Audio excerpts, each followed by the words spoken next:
Bem-vindos ao podcast Diário do Poder. Meu nome é Tiago de Vasconcelos, aqui com os jornalistas Cláudio Humberto e Rodrigo Vilela. E nosso entrevistado de hoje é o deputado federal Mendonça Filho. Deputado, muito bem-vindo. Agradeço a vocês a oportunidade, cumprimento Cláudio Humberto, Rodrigo e você, Tiago.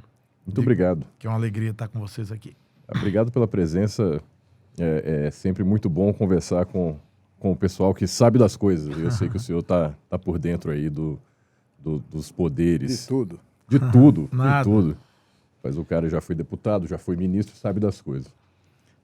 Deputado, eu queria começar perguntando um pouco, tem sido o tema das últimas semanas a ação da Polícia Federal, o indiciamento das 37 pessoas em torno do suposto golpe de Estado que foi no dia 8 de janeiro. Eu queria saber do senhor como é que foi recebido isso na Câmara dos Deputados. Bom, o contexto como um todo desse episódio ele é assustador, né? As revelações do que foi, diria, apurado até então, são diálogos e informações absolutamente, diria, complicadas, né? E colocando o país num contexto bastante próximo a uma ruptura do Estado Democrático de Direito. Evidentemente que a gente está no curso do processo de apurações e de apuração desse contexto todo que foi revelado, e a gente também não pode fazer uma previsão de como isso vai ser concluído a partir do que foi revelado, né? Então a gente precisa aguardar os desdobramentos e, evidentemente, identificar os culpados e os responsáveis. E ao mesmo tempo, também torcer para que tudo se dê dentro do chamado devido processo legal, respeitando o amplo direito à defesa e, ao mesmo tempo, também apurando responsabilidades. Para mim, fica claro, pelo que foi revelado, que o grande esteio de proteção do Estado democrático, da Constituição, foi o Exército Brasileiro. A maioria esmagadora do comando do Exército Brasileiro sempre teve uma posição, eu diria, em defesa do nosso texto constitucional e evitando que isso pudesse, de fato, avançar, né? Há questionamentos com relação se o fato de você planejar e não levar a curso adiante esse planejamento, se o crime ele é tipificado como crime, tentativa de abolição do Estado Democrático ou não. E aí eu não quero entrar nessas particularidades relativas a esse contexto. Mas Não lhe parece meio curioso, assim, é um golpe tabajara? O sujeito não aplicou o golpe porque não tinha táxi. O outro, entendeu? Assim, é tudo muito cheio de particularidades meio caricatas, né? Para não pensar num absurdo que é imaginar um golpe comandado por um general da reserva e mais 3 oficiais, suboficiais das Forças Armadas, né? Não lhe parece que há um pouco de forçação de barra nisso tudo? Bom, Cláudio, vamos lá. Eu acho que você pode até e deve classificar, por exemplo, o contexto específico das milhares de pessoas acampadas em frente a quartéis do Exército no Brasil e que se mobilizaram a partir daquele contexto do dia 8 de janeiro, que, se não a totalidade, a grande maioria daquelas pessoas foram, eu digo assim, num processo de manifestação, eu diria, atabalhoado e livres de um comando ou de um processo linkado especificamente Sem controle, né? Sem controle. Não era tropa arregimentada. Não era tropa arregimentada. Todo mundo sabe que golpe de Estado, para se dar, você precisa de força. Força militar, tanque, exército, arma, né? Isso não houve. Então, eu estou aqui separando as coisas. Para mim, claramente, as pessoas tinham um pensamento de que talvez o Exército, as Forças Armadas pudessem exercer um papel moderador e, por isso, reivindicavam de frente dos quartéis essa posição. E eu acho que eram muito mais inocentes dentro de um quadro de clamor e venda de teses, para mim, absurdas. Fraude, e eu digo urna eletrônica vulnerável, etc. Eu já participei de várias eleições e as mais recentes, todas elas com urna eletrônica, nunca reclamei de urna. Já perdi a eleição de senador por 1,5 ponto percentual, já deixei ir para o segundo turno por 2 pontos percentuais, sempre assumi minhas derrotas, achando que aquilo foi o processo democrático e a vontade popular expressa nas urnas. Eu nunca tive evidência e dado claro e efetivo que pudesse me levar a crer que haja qualquer tipo de vulnerabilidade. Mas boa parte da população foi levada a esse tipo de raciocínio. Então, eu separo claramente e concordo com você de que não há golpe de Estado se porventura você envolve pessoas, eu diria, até depredação de prédios públicos, como ocorreu no 8 de janeiro. Eu acho que elas devem ser punidas pelos atos praticados e na instância devida, correta, né? Que eu acho que o Brasil vive, de certo modo, há algum tempo, uma espécie de confusão institucional, porque a gente tem os ditames da Constituição Federal e da legislação infraconstitucional e muitas vezes o que a gente aplica para alguém não é o que a gente aplica para outrem, né? Porque as conveniências de uma certa situação, elas são repelidas se porventura forem aplicadas pelo ex-juiz e hoje senador Sérgio Moro, mas referendadas se porventura esse mesmo princípio questionado, entre aspas, for praticado por uma outra autoridade, por exemplo, no âmbito do Supremo Tribunal Federal. Então, são separações. Claramente, para mim, eu acho que houve movimentações nesse sentido. Eu classificaria como uma movimentação tabajara, aí, como você bem definiu, mas havia pessoas de patente elevada, houve movimentação, houve reuniões dentro e no âmbito do comando do Exército Brasileiro e pessoas defendendo essa situação, essa posição de radicalização e de intervenção militar. Para mim, não tenho dúvida com relação a isso. Vamos aguardar os fatos. Pode até ser que eu seja levado a outro tipo de conclusão. E, para mim, isso é um ato inaceitável, que um general do Exército, na ativa, possa, no âmbito de uma reunião de conselho do comando militar, defender uma intervenção militar, tendo em vista o resultado de uma eleição. Para mim, isso não é próprio e não é aceitável, e isso é antidemocrático, isso é ditatorial. Agora, o limite entre quando se inicia um processo de construção de um golpe de Estado ou não, eu acho que cabe ao Judiciário definir. E as instâncias devem definir a partir da legislação vigente, da própria Constituição e dos valores que nós defendemos. E, deputado, o senhor acredita que esse é o espírito da maior parte da Câmara dos Deputados? Acredito que sim. Por exemplo, essa separação, por exemplo, que eu acabei de referir entre manifestantes do 8 de janeiro nas ruas, pessoas que eram, na sua maioria, pessoas de mais de 50 anos, muitos idosos, né, punidos com 17 anos, penas que foram, no meu modo de ver, desproporcionais. Há um sentimento claro de que essas pessoas foram levadas vamos dizer, pelo ímpeto do clamor e de um discurso que, eu diria, de certo modo, levou elas a um pensamento equivocado, né? E, de outra parte, você também tem que identificar responsabilidades no âmbito do atual governo, porque você tinha e tem força militar alocada junto ao Palácio Planalto, junto ao comando do país. E essas forças que foram sempre identificadas como a responsabilidade do GDF não podem ser,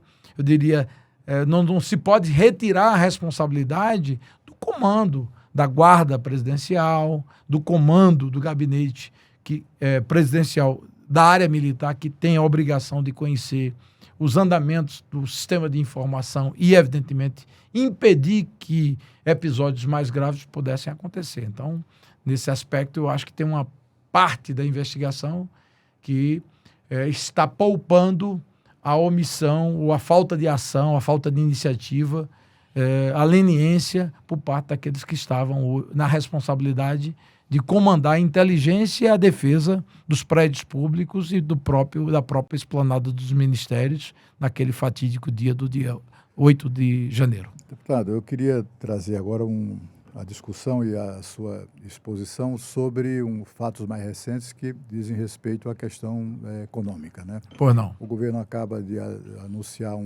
fazer um anúncio absolutamente frustrante de um plano na verdade, tributário, né? de um pacote tributário em lugar do pacote fiscal de corte de gastos que o país precisa.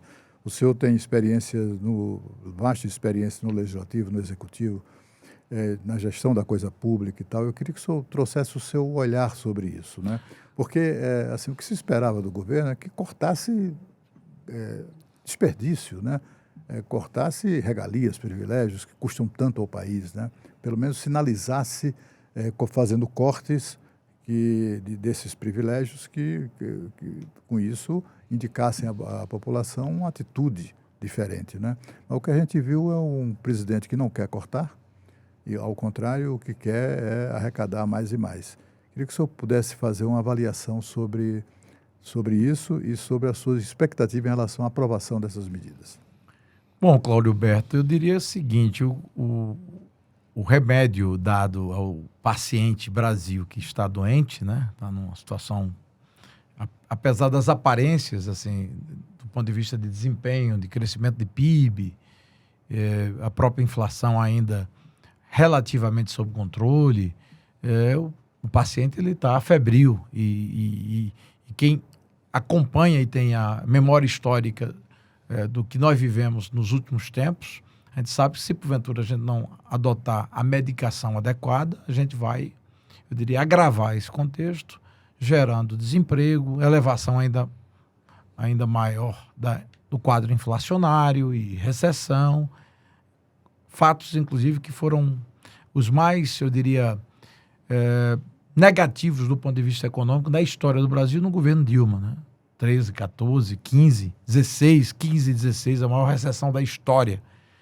Dado econômico real, da imperícia, da imprudência, da irresponsabilidade de um governo do PT que levou o Brasil a aquela situação calamitosa. Pois bem, o remédio aplicado hoje é um placebo econômico. Na verdade, ele não trata um dos pontos principais da nossa deficiência econômica, que é o desequilíbrio fiscal, de forma adequada.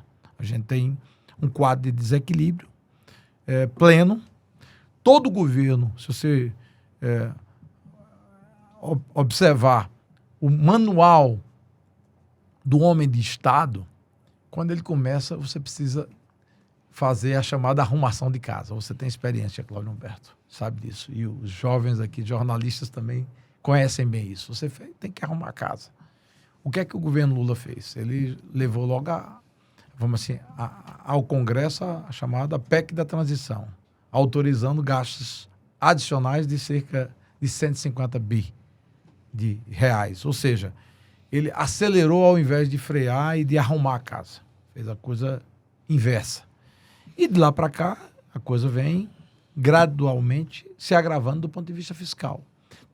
Todas as medidas adotadas pelo o atual ministro Haddad e o governo Lula foram no sentido de aumentar a receita, aumentar impostos, né? O ônus sobre o cidadão e sobre as empresas. A população já está saturada de tanto pagar imposto. As empresas também.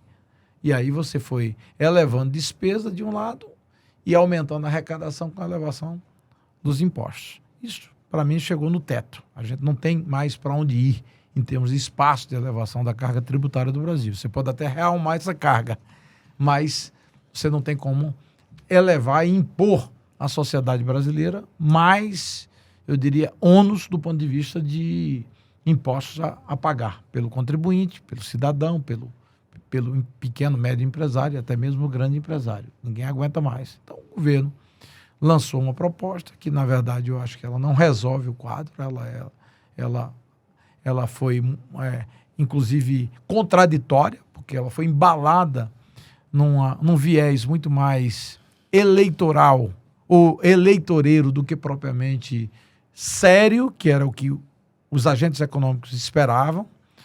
Trouxeram, inclusive, uma proposta que é debatida há muito tempo no Brasil de aumento da isenção de imposto de renda para quem ganha até R$5.000, que eu considero justo e justa essa proposta, e defendo ela, mas ela precisa ser segregada e separada e ter capacidade de equilibrar o jogo. Compensação. Compensação. E não simplesmente você jogar para dourar a pílula, porque o que eles estão fazendo e aí é uma constatação, indo em cima do pequeno, né?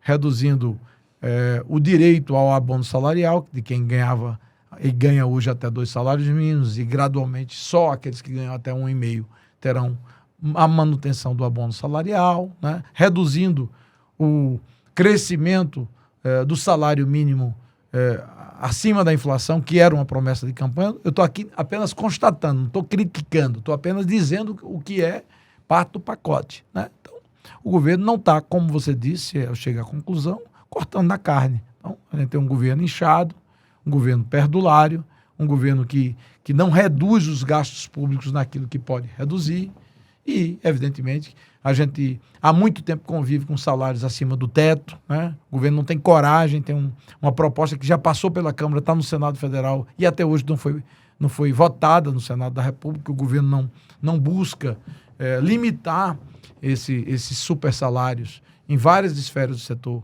público, principalmente fora do Poder Executivo, no caso Judiciário e Ministério Público. Então, não tem enfrentamento, na verdade, de busca de racionalização e diminuição da despesa pública. Se o governo buscasse um equilíbrio verdadeiro entre receita e despesa, e gerando superávit primário, evidentemente que o Brasil iria readquirir aquela condição de crescimento sustentável em termos de médio e longo prazo, gerando emprego, prosperidade, bem-estar para as pessoas, para os mais pobres principalmente, e capacidade de investimento na área social, educação, saúde e combate à violência, que é outro grave problema que a gente convive no dia a dia. Para mim, o pacote está errado, ele não vai fruir tão facilmente dentro do parlamento. Eu espero que o presidente Arthur ele possa proceder à apreciação dessas matérias, respeitando as etapas, e aí vai passar, no caso a PEC, pela Comissão de Justiça, depois uma comissão especial, depois plenário em 2 votações, depois vai para o Senado. Então, não é uma coisa para acontecer até o final do ano, salvo se você atropelar o que o rito, né? o regimento estabelece, a Constituição também. Então, eu espero que o debate seja o mais aberto e franco possível. E o governo sentir o peso, vamos assim, da insatisfação e da inconsistência das medidas, tanto é que já anunciou que o próprio Haddad que poderia mandar outras medidas complementares para saciar a necessidade de fato, equilibrar as contas entre receita e despesa. Só que o tempo do governo já chegou na metade. Daqui a um ano, a gente inicia praticamente um ano, o ano eleitoral. E aí você sabe que o café começa a esfriar e as coisas começam a dificultar para quem está no poder. Vai ser complicado. Deputado, converso com governistas, converso com parlamentares da oposição, até mesmo dentro do PT, há críticas ao trabalho do ministro da Fazenda, Fernando Haddad. O fã-clube dele não é lá essas coisas, não. O pessoal fala que quando há alguma boa intenção, o ministro não consegue ter força de avançar com aquilo. Na sua avaliação, o Haddad é o homem certo para o Ministério da Fazenda? Bom, num governo petista, eu diria que sim. É lógico que a gente teve experiência, e aí eu vou abstrair aqueles aspectos éticos do passado do ministro Palocci, mas o ministro Palocci foi o ministro mais ortodoxo, eu acho, da história da República,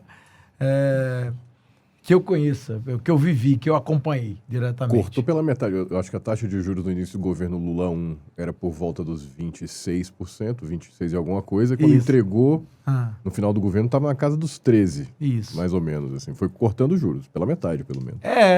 Mas, assim, tendo como base o equilíbrio fiscal, com um dueto muito bem definido com o Henrique Meirelles e caminhou nessa direção. Então, assim, eu até me espanto que o presidente Lula, que teve a experiência do Lula 1, tenha voltado para o Lula 3, que mais parece o Dilma 3. Porque, na prática, o Lula 3 é uma repetição do Dilma 3, ou Dilma 2, desculpe, do Dilma 2, né? Então, é uma repetição do segundo governo Dilma, ou do primeiro e segundo governo Dilma.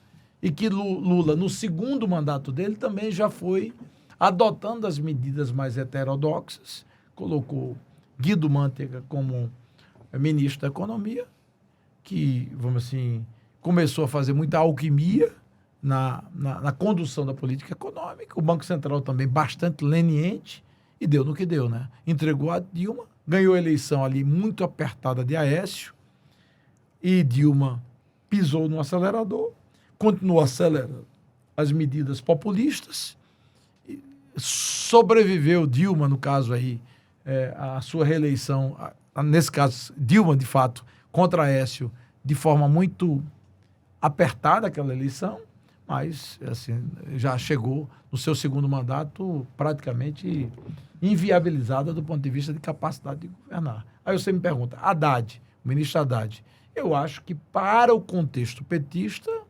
ele consegue navegar nesses mares de quem tem a crença de que gasto é vida, né?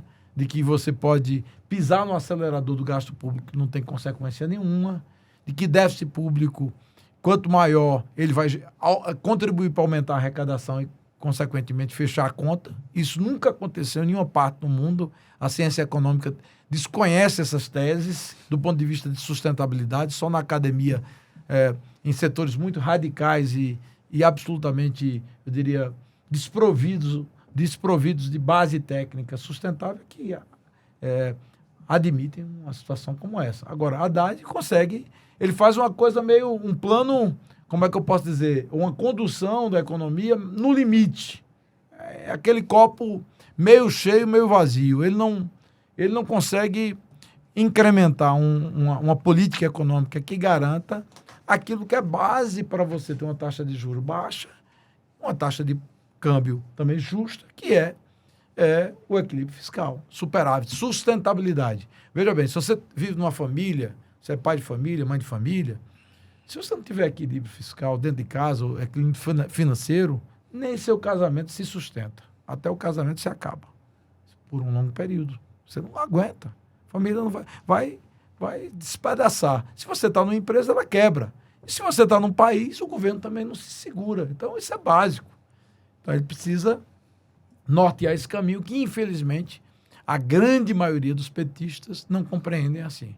A matemática deles é diferente. Ou não estão muito preocupados com isso. Ou né? não estão muito Quando o governo decide ampliar a faixa de isenção do imposto de renda, eu gosto da ideia porque eu prefiro que o dinheiro esteja na mão do povo do que na mão do governo. Concordo. Né? O povo sabe gastar melhor o seu próprio dinheiro. Perfeito. Mas, de outro lado, essas pessoas que vão celebrar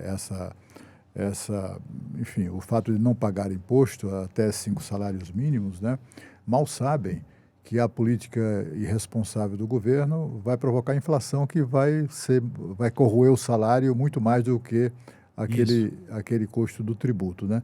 Mas o que eu gostaria de saber do senhor é o seguinte, temos aí o Supremo Tribunal Federal jogando um jogo ali muito, como eu diria, não digo combinado, mas... Paralelo. É um jogral, né, digamos, né, do governo com o Supremo Tribunal Federal, que não por coincidência, apressadamente votou a questão das emendas parlamentares.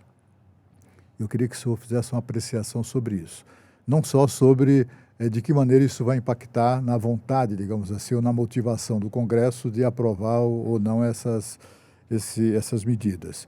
E, de outro lado, essa história de o Supremo Tribunal Federal novamente está fazendo exibição de bíceps para mostrar que manda mais do que o Congresso, impondo, inclusive, regras de emendas parlamentares. Que o senhor pudesse fazer uma apreciação sobre isso. Bom, Cláudio Humberto, primeiro assim, eu tenho um respeito institucional absoluto. A gente sabe que numa república e constituída com base na nossa experiência ocidental da democracia como nós conhecemos, né? Que tem origem aí na Revolução Francesa, na formação do Estado britânico e americano também, dentre outras nações que avançaram muito no mundo ocidental. O judiciário compõe um elemento fundamental, né? E a tripartição do poder entre executivo, legislativo e judiciário é fundamental, e o equilíbrio entre esses poderes para que a gente possa ter uma democracia, eu diria, decente, plena, né? Condizente. Então, meu respeito institucional pleno. Muitos dos ministros lá eu tenho até relação pessoal, e aqui expresso também meu respeito. Agora, claramente, para mim, houve, nos últimos anos, uma exacerbação do papel do Supremo como tutor-geral da República. Absoluto, eu sei. Guardião ou guardiãos da Constituição, mas, para mim, eu acho que é muito além daquilo que deveria, né? Um recuo por parte do Congresso. O presidente Lula se elegeu, dessa vez, para o seu terceiro mandato, com minoria no parlamento. E como ele tinha minoria, e na incapacidade de se articular politicamente dentro do parlamento, o que é que foi buscar? Maioria no Supremo. Maioria no Supremo. E apoio do Supremo para suprir a deficiência política. Se você for para a experiência americana, que é fonte de boa parte da nossa inspiração democrática e de referência, porque é um presidencialismo que, em muitos momentos da nossa história, foi referência para a fundação do país, como república, depois do período de Dom Pedro II. Toda essa analogia, no caso norte-americana, a interferência da Suprema Corte é mínima. Ela muitas vezes deixa a cena política se resolver por si só. Né? Às vezes, impasse, né? O chamado shutdown, quando há um impasse do ponto de vista de se vota-se ou não vota-se o orçamento público norte-americano, fecha as repartições, deixa de pagar salário, custeio da máquina, etc, etc. Quantas vezes nós assistimos isso ao longo da história americana? E no Brasil, não. Aí você tem que buscar um tutor. É um liminar do ministro Supremo, é uma intervenção do ministro Supremo para, eu diria, arbitrar o conflito, que é natural de uma democracia. Então, para mim, claramente existe um excesso e uma atuação que muitas vezes não deveria ser do Supremo nesse espaço de discussão entre legislativo e executivo e legislativo. Eu acho que isso aí deveria ser, parte da concertação política.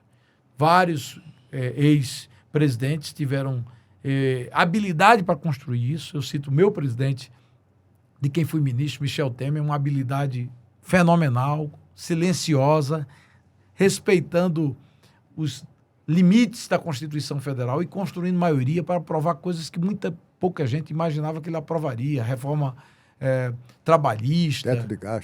Teto de gastos, com emenda constitucional, inclusive, construído na tessitura da habilidade política. E é isso que está a natureza política.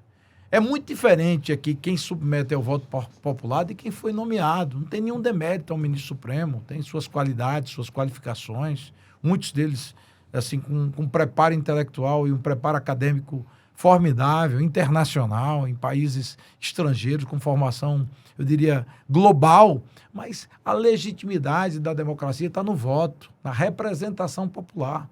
Então, tem certas coisas que, para mim, elas precisam voltar a ser o quadrado. Quando a gente, por exemplo, discute a questão da internet, a liberdade por meio das redes sociais, de expressão, que democratizou, é lógico, tudo na vida tem um aspecto negativo. Tem muito doido, tem muita gente aí que se acha, eu diria, palmatória do mundo, vem com teses mirabolantes. A gente tem que combater o crime dentro da internet, pedofilia, agressão pessoal, e para isso a gente tem legislação. Mas nesse mundo da internet, eu volto a um tema que, inclusive, envolve o embate que está em julgamento no Supremo Tribunal Federal, a gente não tem omissão do ponto de vista legislativo, não. A gente tem um marco civil da internet que foi votado, relatado por Alessandro Molon, meu colega deputado. E há muito pouco tempo, né? Muito pouco tempo, há 10 anos, deputado de centro-esquerda, muito consciente. Agora, essa legislação não atende aquilo que eu penso que deveria ser. Aí você não tem força para alterar como eu gostaria no parlamento. O não votar no parlamento é uma opção política. Sim. Muita gente critica a omissão do legislativo. Se houver pressão social ou vontade política, vai ser votado. Se não houver, não vai ser votado. É a mesma coisa. O parlamento não é obrigado a votar. Não é obrigado a votar. É a mesma coisa de interferir na pauta do Supremo, no STJ. Tem que apreciar essa matéria na frente de outra. A prioridade política é determinada pelas forças políticas que compõem. Então, são esses aspectos, com todo respeito aos ministros do Supremo, que, para mim, eu acho que precisam voltar, cada um para o seu quadrado, respeitar a independência, o fortalecimento. Eu quero um judiciário forte, eu quero um legislativo forte, eu quero um executivo forte e, harmonicamente, cada um dentro do seu papel constitucional. E a gente separando e, ao mesmo tempo, harmonizando. Agora, a briga política, ela tem que se dar do ponto de vista de prioridades da nação, de pautas orçamentárias pelo executivo e legislativo. E não o executivo, quando está fraco de força, eu vou buscar um ministro para dar uma liminar e enquadrar o Congresso Nacional. Isso, para mim, isso não deve ser assim. Deputado, o senhor, pelas falas do senhor, assim, me sugere que há um superpoder do Supremo Tribunal Federal e me parece que esse sistema de freio, contrapeso, isso não tem funcionado direito. Por que disso? Assim, seria uma omissão do presidente do Senado, Rodrigo Pacheco, que a gente tem algumas decisões, algumas intromissões do Supremo Tribunal Federal, que coisa assim que a gente nunca viu. A gente vê recentemente o deputado Marcel Van Hatten, inclusive, sendo intimado a depor por um depoimento que ele fez na tribuna da Câmara. São vários exemplos de uma intromissão, ou pelo menos uma anuência do Supremo Tribunal Federal. Há uma omissão do Senado nisso? Há uma omissão do parlamento como um todo. E é evidentemente que, quando você cita o caso, por exemplo, de Marcel Van Hatten, eu acho que é uma coisa assim absolutamente inaceitável, que um parlamentar, em pleno exercício das suas prerrogativas políticas e exercício do seu mandato, na tribuna da Câmara dos Deputados, ele possa ser vítima de um inquérito apurando sua responsabilidade pelo que ele disse ou deixou de dizer quando ocupava a tribuna da Câmara dos Deputados. Para mim, isso é inaceitável. Até pelo artigo 53 da Constituição. É inviolável, por palavras e gestos do parlamentar. O presidente Arthur protestou, endossou até e manifestou solidariedade a Marcel, mas eu acho pouco, eu acho insuficiente. Eu acho que o certo mesmo era o parlamento dizer assim, ou encerra isso agora, ou a gente vai paralisar as atividades. Porque como é que você pode imaginar que um parlamentar não tenha a liberdade de se expressar na tribuna da Câmara? E eu estou dizendo isso com relação a Marcel Van Hatten, mas eu digo a mesma coisa com relação a Ivan Valente, ou Glauber Braga, que são ambos deputados do PSOL, antagônicos, por exemplo, à posição política de Marcel. Um à direita e outra à esquerda, ou a extrema esquerda e a extrema direita, se você quiser assim classificar, não sei. Não vou entrar nesse detalhe. Mas, enfim, para mim são princípios, valores que precisam ser defendidos.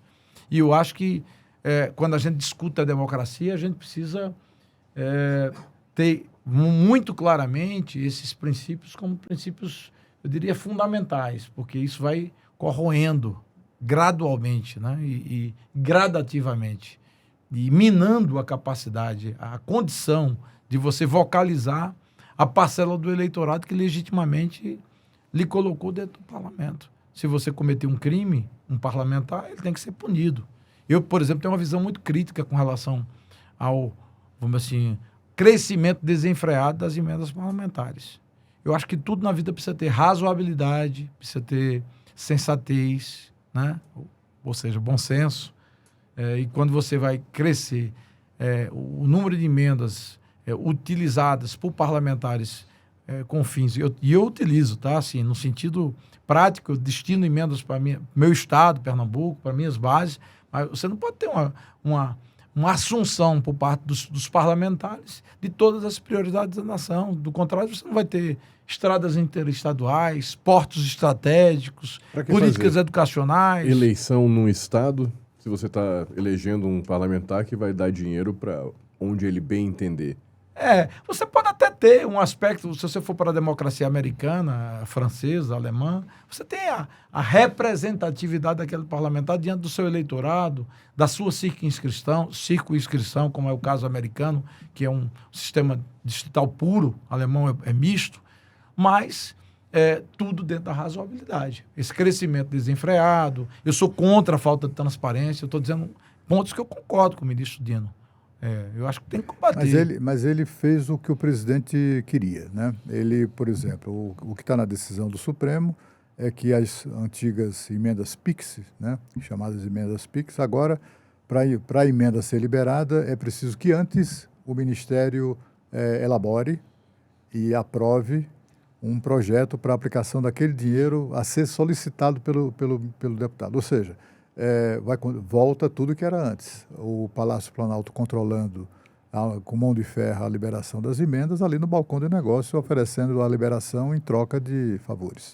Nessa coisa aí tem, eu digo, e é um aspecto que eu acho que é bom a gente voltar ao passado, porque eu digo, não tem pureza, assim, nessa história. Do passado, como é que funcionava em vários outros governos. Eu acompanhei. Você tinha, na verdade, era um controle por parte da liberação de recursos orçamentários livres, aquele chamado discricionário, pelo gabinete, a secretaria, o Ministério de Relações Institucionais, de Relações Políticas do governo, qualquer que seja o nome que você possa dar. Então, esse ministério diria, a Cláudio Humberto, que é deputado, eu vou liberar isso, a você, Tiago, eu não vou liberar, e faria, ou liberar metade do que eu liberei para Cláudio Humberto. Então, você tinha um poder exercido pelo executivo que era pleno. Então, ele, com esse poder, naturalmente, ele conseguia impor uma maioria e adquirir uma maioria dentro do parlamento que fazia com que a governabilidade se estabelecesse nesse presidencialismo de coalizão, ou de cooptação, como alguns chamavam, né? A coisa evoluiu para você ter mais liberdade, que eu acho que foi um feito importante. Uma parcela do orçamento ficou livre para que o parlamento pudesse destinar via emendas parlamentares. E aí o parlamentar não ficou mais dependente de uma caneta de um ministro, de um governo, para dizer sim ou não, se você é bancada de governo ou oposição. Você vai decidir conforme sua consciência, livre e não trocando por uma emenda aquele voto que você deve dar a uma determinada matéria, o que eu acho que é uma coisa muito salutar. Agora, esse número também não pode ir escalando a ponto de asfixiar e comprometer a capacidade de investimento do Estado. Chegou a 49 bilhões. 49 bilhões. Então, eu acho que você precisa ter sensatez, mais uma vez, razoabilidade. E aí, o governo não teve força, eu acho, pelo diálogo. Eu sou um cara da oposição, todo mundo sabe minha posição, mas eu penso Brasil, eu sou republicano, eu tenho espírito público, eu sou capaz de sentar à mesa e negociar. Relatei 2 projetos importantes do governo na área da educação, o que tratou da política de educação em tempo integral, né? A reforma do ensino médio, que foi elaborada na época que eu era ministro da Educação, e nunca barganhei, vou votar assim ou assado por conta de liberação de recursos. Fiz o que era importante e que eu julgava que era correto do ponto de vista de interesse do Brasil. Então, eu acho que a gente precisa voltar a fazer política, Cláudio Humberto. A política do sentido mais amplo, mais nobre da palavra, e não essa coisa que virou uma guerra fria, envolvendo 3 poderes e que muitas vezes um poder se sobrepõe a outros. E no caso aí, eu diria que o legislativo, infelizmente, mesmo fazendo parte dele, está sendo o poder mais, eu diria, esmagado nesse duelo de Guerra Fria que a gente está vivendo. Diversos parlamentares, quando a gente conversou aqui no nosso podcast, disseram que existe uma grande insatisfação e que isso, diriam assim, que é boa parte, se não a maioria, tanto da Câmara dos Deputados quanto do Senado Federal, no sentido de pelo menos impor algum limite. E muitos deles colocam esse prazo de mudança, ou pelo menos a janela de oportunidade de mudança, somente a partir de 2026, com a eleição de uma nova composição do Senado Federal. O senhor concorda? Pode ser, mas eu vou lutar para que a gente possa ter uma concertação desse sistema antes disso. Esse modelo que foi, eu diria, definida a partir da lei complementar votada há poucos dias no parlamento, ele é novo, né? Consertou alguns aspectos. O aspecto da transparência, para mim, é necessário. Não dá para eu destinar recurso para um município e não saber em que ele foi aplicado aquele recurso. Eu tenho a obrigação moral, aliás, esse é um princípio constitucional da transparência nos atos públicos, né? Então, a gente precisa ter essa obrigação. Essa coisa de secreto, que inclusive foi muito combatido no governo anterior e hoje é praticado, sigilo de 100 anos, isso tem que ser coisa muito, muito, muito, eu digo, de interesse do Brasil. Até comitiva presidencial, você quer omitir quem compõe o Boeing presidencial que está acompanhando o presidente da República. Isso não é matéria de sigilo, pô. Agenda da primeira-dama. Tá? Agenda, então, assim, há uma manipulação de certos aspectos daquilo que deve ser sigiloso ou não. Então, nesse aspecto das emendas, para mim, eu prego a tese da transparência plena. E o plano de trabalho tem que ser apresentado, talvez, pela prefeitura ao Ministério, de acordo com a emenda definida pelo parlamentar. E, respeitados os critérios técnicos, o Ministério tem que cumprir, e tem que cumprir para todos, não é só deputado de oposição ou de governo em detrimento dos de oposição. Todos os deputados, para que você possa ter igualdade de tratamento e, evidentemente, independência no exercício dos mandatos. Deputado, quero mudar um pouco de assunto, voltar um pouco ao tempo e falar sobre um fato que aconteceu no início do ano. Houve uma confusão no União Brasil, ali na troca de comando da presidência, uma briga assim de troca de acusação de fazer inveja ao cangaço, coisa de casa queimada, aquela coisa toda. Pacificou o clima dentro do União Brasil? Rodrigo, pacificou sim. Hoje está bem mais tranquilo. Eu acho que o partido voltou a fazer política, como eu aprendi a fazer. Eu sou um ser raro na política, porque eu me filiei ao primeiro partido na vida quando eu tinha 19 anos, 1985. Eu tenho 58 hoje. E me elegi deputado estadual com 20 anos de idade, em 1986. E o único partido que eu me filiei foi o partido que eu me mantive a vida toda. Foi o PFL, aquela época, que era o PFL, foi pós o processo de redemocratização, já caminhando para a primeira eleição presidencial, que foi depois, em 89. Presidencial é direta, 89. 85 foi indireta com Tancredo. E aí, então, eu entrei nesse momento da nova república, né? Com Tancredo, depois Sarney, que tomou posse, depois Collor. doutor Arraes. Doutor Arraes. Eu fui deputado de oposição a doutor Arraes naquele ano de 86 a 90. O PT era oposição e eu era oposição a doutor Arraes. Então, que era um período fértil. A política era feita, eu acho, de uma forma muito diferente e bonita, porque era um embate, sobretudo, de ideias, né? E os propósitos eram muito... E Pernambuco, na época, se destacava por isso, pela qualidade da classe política. Isso. Impressionante, da esquerda à direita. Era sempre nomes, assim, consagrados, né? Maurílio Ferreira Lima, Cristina Tavares, Ricardo Fiuza, Marco Maciel, só para citar esses exemplos. Aqui, o Rodrigo não era nem nascido, a gente tem que contar essas histórias para ele aprender. O Jarbas. Jarbas, né? Então, a gente estava falando sobre esse aspecto que você mencionou, eu terminei me perdendo, fui derivar um pouquinho. Se pacificou a situação dentro do União Brasil. Então, a minha escola política é essa, do PFL. Depois o PFL mudou de nome para Democratas, DEM, e que depois fez uma fusão com o PSL. Então, eu segui no mesmo partido o tempo todo, PFL, DEM, e depois União Brasil, sem mudar, sem sair. Agora, nós definíamos, no âmbito do antigo PFL e Democratas, as coisas na mesa de discussão. Às vezes até o pau quebrava. E quando tinha discussão e necessidade de ir a voto, a gente decidia no voto. Mas não nunca houve tapa, ou agressão pessoal. Casa queimada. Ou coisa do gênero. Pelo contrário. Então, quando a gente fez essa fusão, eu já antevia e fui uma das pessoas que dizia, esse negócio não vai dar certo. É casamento de cobra d'água com jacaré, o jacaré com cobra d'água, isso vai dar confusão. E não deu outra, deu confusão. Felizmente, a fase mais tumultuada passou. Hoje a gente tem a liderança do presidente Rueda, com uma presença ativa do vice-presidente Assemineto, e a gente está voltando às práticas do passado, as coisas deliberadas com consenso, debate político, ideias, e quando necessário, vai para voto. Então, eu diria que hoje está pacificado, tem uma certa dicotomia sobre horizontes e caminhos a seguir a partir de 2026, talvez até antecipando para 2025. Temos pré-candidatos já dentro do partido, como é o caso de Ronaldo Caiado, governador de Goiás, que é um grande nome da política brasileira, um governador o mais popular, resolveu praticamente, pode-se dizer, ou pelo menos trouxe para padrões civilizados a questão da violência em Goiás, um governador ativo, atuante na área da educação, um dos melhores desempenhos de IDEB do Brasil, de ensino médio, de educação. O cara tem muito legado positivo, muito o que mostrar. E para mim é um grande brasileiro, um grande governador. Então, a gente tem pré-candidato, tem uma ala do partido que está acolhida, e hoje até com 2 ministérios, né? Que eu respeito muito os ministros.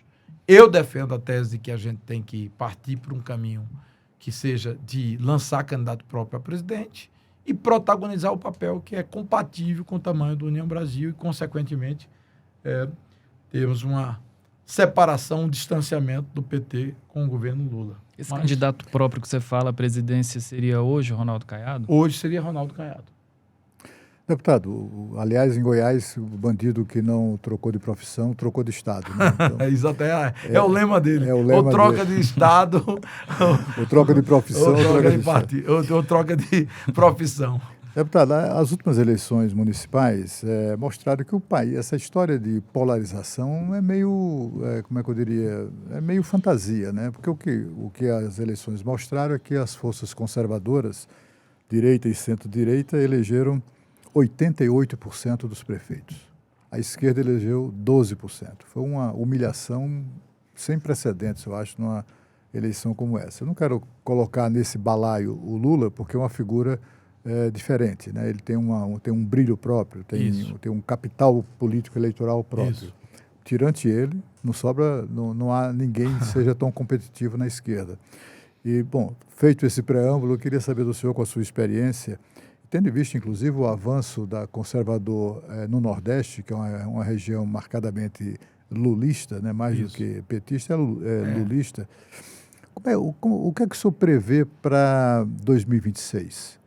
E assim, tendo em vista a inelegibilidade do ex-presidente Bolsonaro, a direita ou centro-direita terão que buscar um outro caminho, né? E que caminho qual o caminho que o senhor defende, no ponto de vista da eleição presidencial? Bom, eu acho que boa a sua análise. Eu diria até que, por um certo viés, vamos assim dizer, da mídia, da imprensa, e até esse clima de fla-flu que nós vivemos nos últimos anos da política, e um viés também ideológico mais acentuado à esquerda, isso é histórico e é global, não se fez uma avaliação clara e efetiva do resultado eleitoral das eleições de 2024, que foram a maior... Essas eleições foram... assim, como é que eu diria, caracterizadas como a maior derrota que a esquerda teve na história do Brasil, desde a redemocratização. Nunca houve um momento tão, eu diria, negativo para o desempenho da esquerda no Brasil. Foi realmente acachapante, um capote gigantesco. E isso foi... E fazer inveja a Donald Trump. Exatamente. Então foi realmente um quadro que, se você fosse fazer uma análise correta, você diria, tem que colocar a esquerda no divã, porque eles estão completamente dissociados, distantes, divorciados da realidade do brasileiro. Não? Estão vivendo há 30 anos, com um discurso de 30, 40 anos, é uma coisa vencida, né? E que eles precisam se renovar. Eu me lembro, e aí a gente vai ficando velho e contando história, quando eu entrei aqui no parlamento, quer dizer, você tem as relações sociais, as relações trabalhistas, eram temas de embates assim, muito fortes, né? Então, qualquer coisa que você mexia em CLT era um embate gigante. Hoje o PT imaginou que ia propor, por exemplo, mudança na relação dos milhares de brasileiros ou milhões de brasileiros que vivem de aplicativos, né, de Uber, de 99 táxi, de entrega de iFood, etc., sentiu o peso. O próprio cidadão que... Esqueceu de perguntar aos interessados. Os interessados disseram, eu não quero não interfira na minha vida não. Eu quero trabalhar quando eu quiser. Ou o outro é aposentado, eu quero fazer uma horazinha como Uber, dia de sábado e domingo, para aumentar minha renda, quando eu quiser, e o governo não venha se meter para tirar a minha renda. E recuaram. Nem quero sindicato também. Nem quero sindicato, está aqui tutelando a minha vontade, meu direito, né? minha liberdade. Então, esse é um mundo novo. Né? O outro aspecto é que você tinha também a opinião, você que é um jornalista consagrado, Cláudio Humberto, estou falando aqui diante de jornalista jovem, Tiago, Rodrigo, mas que a grande mídia ditava o caminho. Quando saiu uma matéria no Jornal Nacional ou uma entrevista na Página Amarela, era aquela matéria, derrubava o presidente, ou abalava a República, ou no Jornal Nacional, 2 ou 3 matérias, o governo entrava em crise. Mas eu diria, deputado, me desculpe por interromper, mas isso mudou na gestão Temer. E foi ali que, quando a Rede Globo fez uma campanha maciça para derrubar o ex-presidente e não conseguiu, foi ali que mudou, a maré mudou. Então, assim, hoje essa é a realidade. O que é que eu diria? Que há claramente hoje uma tendência do campo de centro-direita para direita no Brasil. 2026, eu não tenho dúvida, salvo uma confusão, assim, um fato extraordinário, o caminho será de um vitorioso do campo da direita, na minha visão. Né? Você tem 3 nomes aí muito fortes, que, eu diria, cacife para a disputa. Evidentemente, o maior eleitor da direita hoje, o maior nome da direita é Bolsonaro, independente aqui, não vou fazer julgamentos, e as pesquisas comprovam isso, mas levando em consideração que ele hoje se encontra inelegível, né, os nomes assim que você tem, Tarcísio, governador de São Paulo, que inclusive é um cara que é cria de Bolsonaro, né, Caiado, governador de Goiás, Ratinho Júnior, governador do Paraná. Zema, eu acho que perdeu um pouco espaço em Minas, apesar de ser um governador que eu classifico como competente, sério, comprometido, e de um estado que é, sem sombra de dúvida, um berço de grandes nomes e gigante do ponto de vista de eleitorado. Então, esse é o quadro. Tem aí a possibilidade de outsiders, Marçal, etc. Não sei se, porventura, aquele processo dele caminhará para uma inelegibilidade ou não, mas, enfim, esse para mim é o quadro. Como isso vai se organizar, eu gostaria que houvesse uma arrumação desse jogo dentro desses nomes principais. É evidente que eu defendo o nome de Caiado, do meu partido, uma pessoa que eu acredito, confio, mas respeito a todos. Tarcísio, eu tenho uma relação pessoal, já morou em Pernambuco, é um governador que eu diria que é um grande executivo público. Ratinho Júnior também muito competente, segundo mandato. Então, a gente tem tem quadros da direita assim que eu diria que são muito qualificados. Se houver, eu diria, um mínimo de juízo nessa turma, a gente vai ter uma chance de vitória ainda maior. Mas, independentemente disso, o humor do eleitor, a disposição do eleitor, o pensamento do eleitor, ele hoje é majoritariamente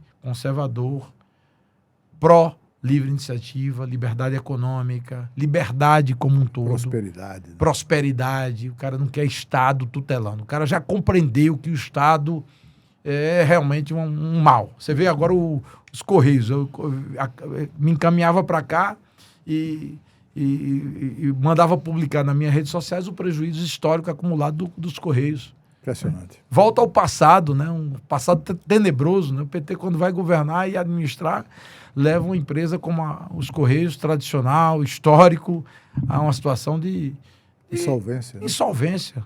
Só não está insolvente porque pertence ao Estado. Do contrário, já estava quebrado, literalmente. Então, esse quadro, para mim, é um quadro totalmente pró-direita, por isso que eu questiono se o presidente Lula será candidato à reeleição ou não.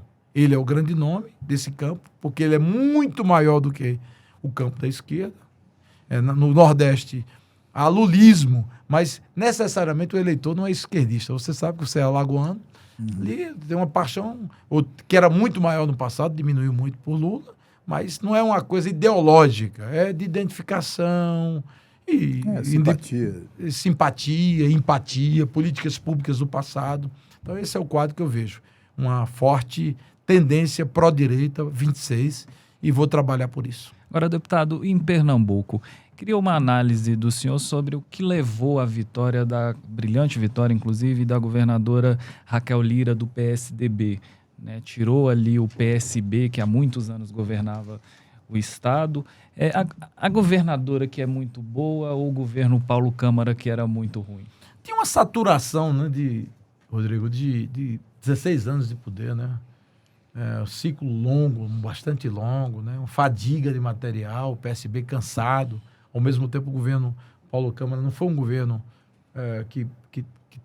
que ofereceu entregas, de fato, à população pernambucana. Então, a gente tinha um quadro que ele era um quadro muito pró uma alternância de poder, uma mudança. E houve um fatiamento dos vários personagens que disputaram a eleição na oposição, no campo da oposição. Anderson Ferreira saiu pelo PL, bolsonarista, Raquel Lira pelo PSDB, uma visão menos posicionada por um lado ou por o outro, né, pegando eleitores mais à direita, mais à esquerda. Ela tem uma origem de centro-esquerda, toda a origem familiar de Fernando Lira, do próprio João Lira, seu pai, que foi vice-governador de Eduardo e foi prefeito de Caruaru, assim como ela. Ela se reelege?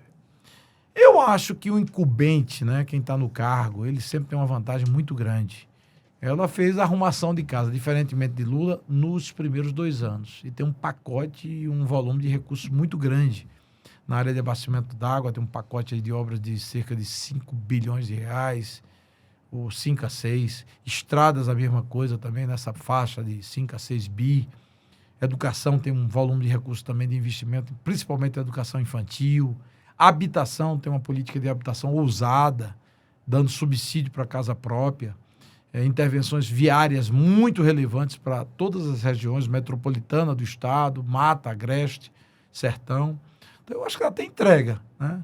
Se ela fizer um pouco mais de política, que eu acho que ela ficou voltada muito para coisa técnica, vai facilitar o caminho dela. Eu sou aliado dela, historicamente estou no campo oposição ao PSB, e do PSB você tem João Campos, que é prefeito do Recife, e que veio de uma vitória bastante significativa, uma das mais relevantes na capital do... Mas quando a gente pega para analisar o desempenho do PSB no Estado, não foi lá essas coisas, Não, né? não foi.